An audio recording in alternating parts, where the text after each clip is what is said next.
Santa Sofia e o castigo que cairá sobre Roma.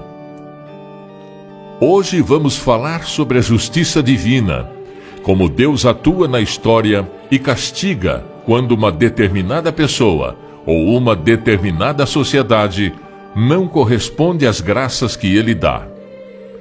O castigo de Deus vem para nos ensinar e para nos advertir. Toda essa doutrina do primado de Pedro, que nós conhecemos bem, está descrita nos evangelhos, principalmente na passagem de São Mateus, no capítulo 16, quando Jesus diz: Tu és Pedro, e sobre essa pedra edificarei a minha igreja. E a passagem de São João, capítulo 21, Nosso Senhor diz a São Pedro: Apacenta os meus cordeiros. Desde o tempo primitivo, os padres da igreja, mesmo do Oriente, entenderam que quando Jesus disse: Apacenta os meus cordeiros, e não somente apacenta as minhas ovelhas, ele quis dizer com isso que São Pedro deveria apacentar também os bispos. Então podemos perceber qual é a doutrina revelada do primado de São Pedro e da Igreja Romana. E isso é muito importante para nós entendermos porque, de fato, na mentalidade dos antigos, todas as vezes que acontecia uma calamidade como essa, uma grande epidemia, um grande flagelo, uma guerra, algo que motivava a contrição e as lágrimas, eles percebiam que a mão de Deus estava pesando sobre eles como uma forma de castigá-los, devido aos seus próprios pecados, às suas cegueiras e ao fechamento dos seus corações. Então vemos relação com aquilo que aconteceu também ao povo de Israel no ano 70. Eles foram invadidos pelos romanos e o templo foi totalmente destruído. E a cidade de Jerusalém foi completamente arrasada. Então, com isso, eles perceberam que o castigo de Deus caiu sobre eles porque eles não aceitaram o Messias, o Salvador, que Deus tinha enviado. Deus deu 40 anos para que eles pudessem pensar, se converter e aceitar Jesus Cristo. Depois disso, Deus enviou a calamidade. E nesse contexto, o templo, que era o sinal da presença de Deus no meio daquele povo, foi destruído e nunca mais se levantou novamente. Dessa forma, nós podemos notar que o templo de Jerusalém era um sinal da plena comunhão que esse povo tinha com Deus. Foi destruído porque eles caíram na idolatria, se recusaram a aceitar o verdadeiro Messias e, por isso, se tornaram objeto de ira e de opróbrio. O fundamento de tudo que estamos falando se encontra no primeiro livro dos Reis, capítulo 9.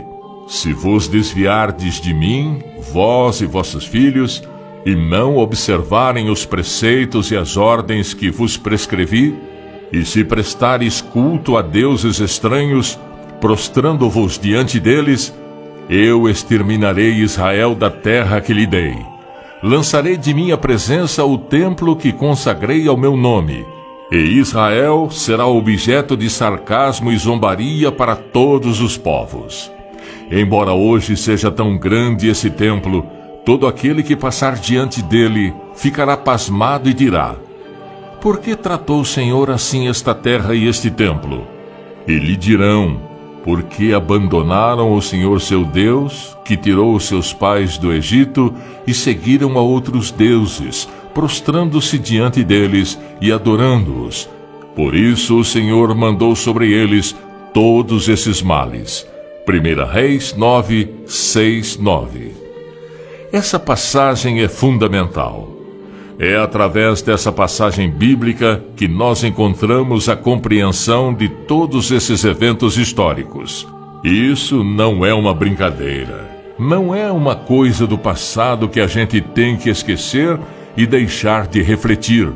Ao contrário, nós estamos unindo a palavra de Deus com os fatos históricos, pois exatamente isso que nós lemos aconteceu com Jerusalém.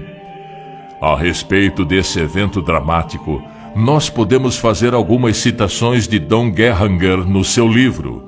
Para cada cristão e para a igreja inteira, a garantia do edifício se repousa na firmeza da fé, que é o fundamento. Sem a fé, tudo é destruído. A destruição do templo e da cidade de Jerusalém foi o fim abertamente declarado do mosaísmo e de seu culto.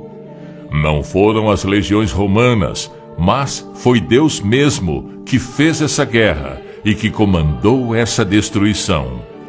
A cidade ingrata que foi objeto das primeiras predileções do Senhor mereceu um tempo de 40 anos, imposto pela divina misericórdia. Recusando a penitência, enfim, chegará a hora da justiça.